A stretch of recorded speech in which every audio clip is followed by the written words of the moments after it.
دنباش گدارنیجا ورا پرخودرس پودکسته از عمر فاروق باران و پودکسته تراژدیا میا سباتا ده 2023 را دیگه اینم و ساعته و دقیقه و نکبن به دنگ خا بورمه 13 سبات ده 2023 رو 8 دشم وستی اما طاقت مایی تیرا منناکه کو از لبر خابدم و بخابتم گره چار پنج رویان کارکی نکم و ورم سرشین خوا لی امکانه که وانی تنه نها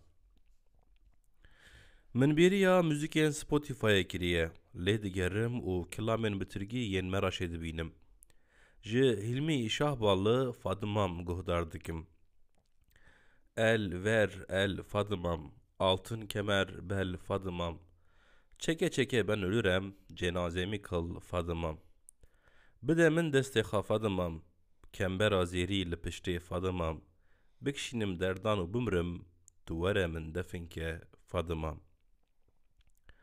depremzedeyên li dora min dibêjin em nola Suriyeliyan bûne eceb Suriyeliyên depremdîtî nola kê bûne niha Di zarligiya min da dema yek dimir ji ber çînê çend royan radyo û televîzyon nedihatin vekirin. Niha bo em şekl û şemala şînê bibînin em ji ber televîzyonê ranabin.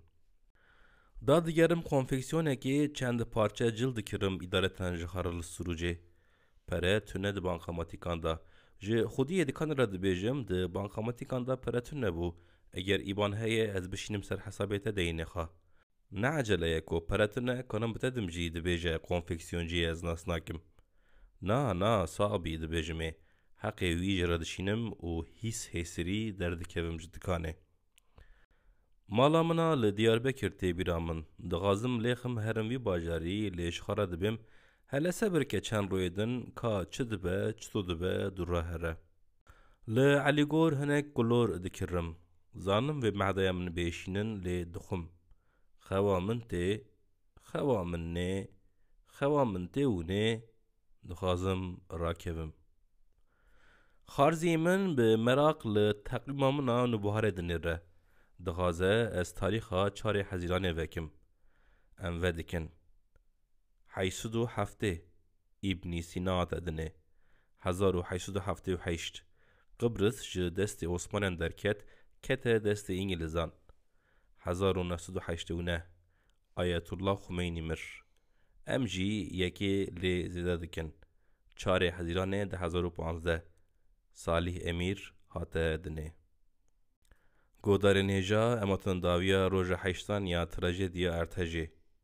Vê metnê hûn dikarin ji perxudrespodcast.comê bixwînin. Vê gavê bi xatirê we.